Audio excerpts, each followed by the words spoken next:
Hey y'all, so today's weekly thoughts video is going to be a little different.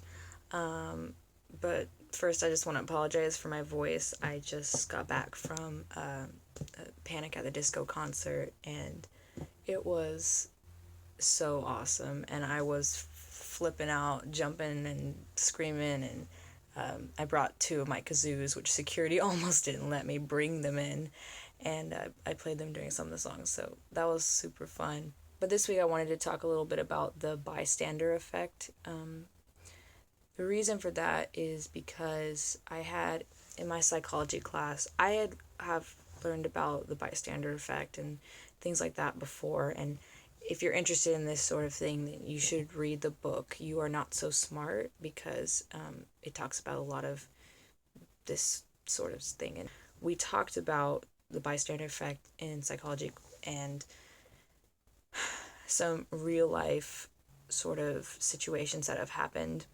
If you don't know what the bystander effect is, it's pretty much the more people there are whenever something bad happens, the less likely that anyone is going to go help.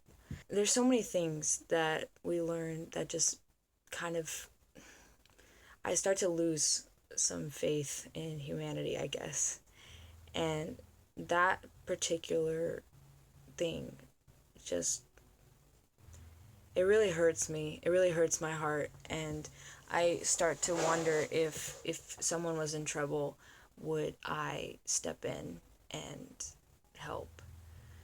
If there was a crowd of people, if, would I put myself on the line? And I want to be a person that helps other people when no one else is. I really just wanted to talk about it because I urge you to be more aware of your surroundings and try not to diffuse responsibility onto other people. Just because you aren't involved in something doesn't mean that you aren't responsible. There's a video we watched of a man that helped a lady that was getting mugged, and he got stabbed, and he was on the sidewalk, and there's video of at least 40 people that walk by and look at him and don't do anything. And there was some people that took pictures, some people that, lifted him up, saw that he was bleeding, and they just left him there. And by the time someone called 911, he didn't make it. And to think that this person that was trying to help someone else, that he's the one that got it. He's the one that nobody stepped in to help. I think it's so important to acknowledge the fact that you could so easily become a victim of the bystander effect, to be in situations and not step up. And most people, including myself, whenever I hear about these things, I'm like, well, of course I'm going to go help that person. Of course I'm going to step up. Like, what kind of monster wouldn't help a man lying on the ground dying? The problem is that everyone thinks that they would step up and do it. So it's really important to acknowledge that fact that you could easily become someone that you don't want to be. Once you acknowledge and accept that, then you can start becoming the person that you want to be, and making sure that you're making decisions and standing behind things that are going to lead you down the path that you want to go down. Because it's so easy to just go through the motions and to not think about what you're doing, and just to go through that routine, and the next thing you know, it's 5-10 years down the line and you haven't accomplished what you wanted to, or you're the same person you were 5 years ago. I don't want to be a person that doesn't know who I am, that doesn't know what I stand for, that does things apart from what I believe in, that isn't going to go help someone in need. I don't want to be that person, and I don't think anyone really wants to be that person. Especially in this sort of society, we're always trying to avoid pain, and we're always trying to, not get out of our comfort zone, or do things that make us uncomfortable, or, maybe I don't want to go and help that person because what if something happens to me?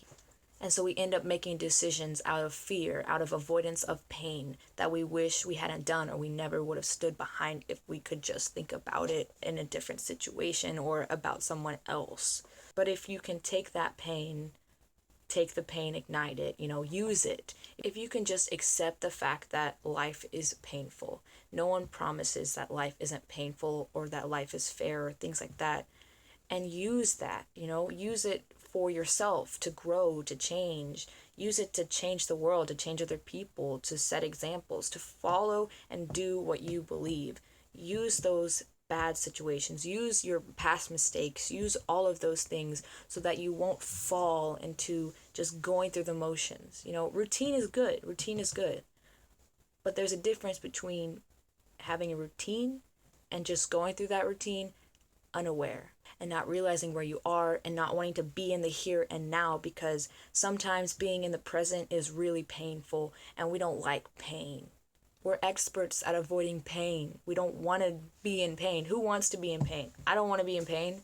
But when you are in pain and you use it, that's when you grow the most. That's when you make those strong bonds with other people. When you make memories, when you're out of your comfort zone. All of these things in life, like, I don't want to get to the end of my life or get 5 years from now and be full of regrets. The person that I am in the future, I want that person to be someone that I would look up to right now.